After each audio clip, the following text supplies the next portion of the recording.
dia, meu nome é Kate, eu sou dos Guardiões da Memória e hoje eu vou entrevistar o diretor da escola.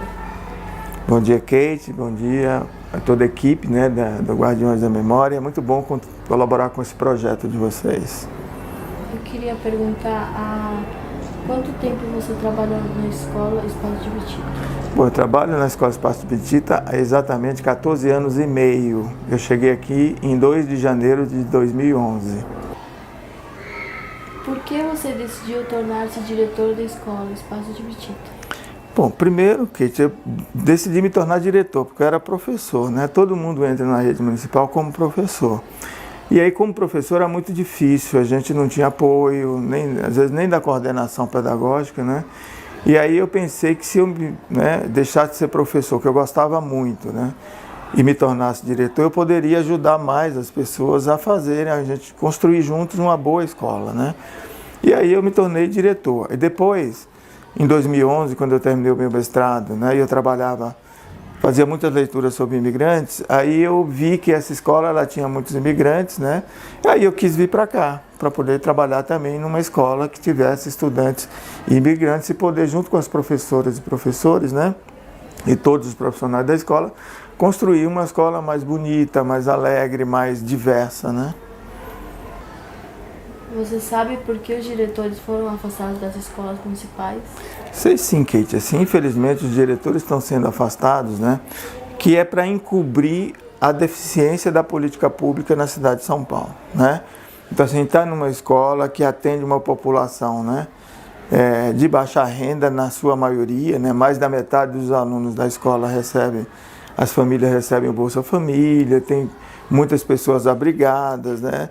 Tem alguns alunos que têm condições, sim, que as famílias, né, têm uma boa condição material, mas boa parte não tem.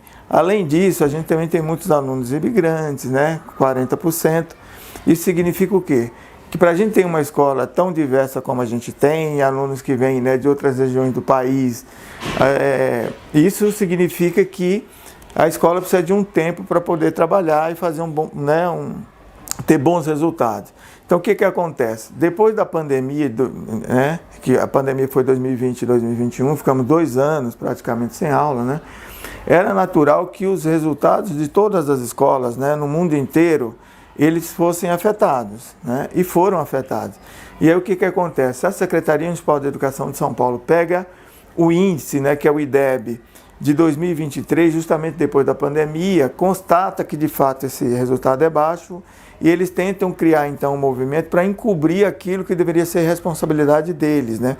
Que é de cuidar da cidade de São Paulo.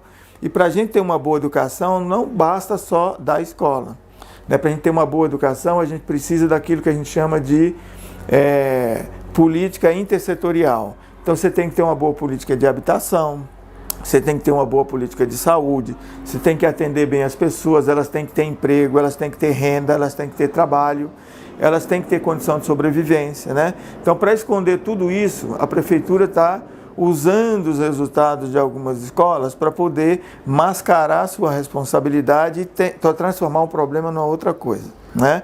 Então, assim, e por que também que nós estamos sendo retirados, né, da escola? Porque são escolas que geralmente têm um trabalho com a comunidade no seu território, são escolas que têm um engajamento, né, de toda a equipe, que têm um trabalho coletivo consolidado.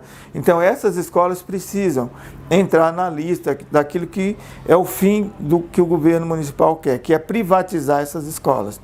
Então, na verdade, é um ataque à educação pública, né?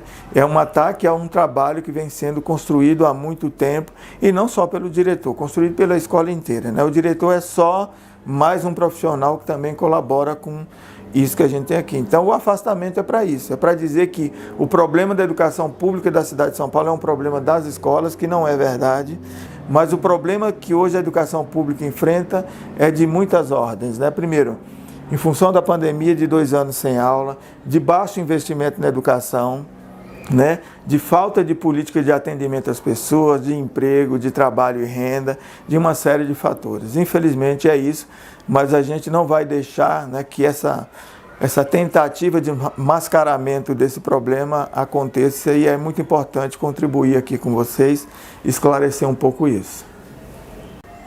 Obrigado por participar dessa entrevista dos Guardiões da Memória. Sou eu que agradeço, né, assim, pela oportunidade. Quero parabenizar vocês por esse excelente projeto, né? Que esse projeto, por exemplo, Guardiões da Memória, ele está sendo muito mais fundamental também agora, né? Já é um projeto importante, mas essa documentação histórica que vocês fazem, né, com o lugar, com a história do lugar, das pessoas, está tendo muito mais relevância ainda nesse momento, né?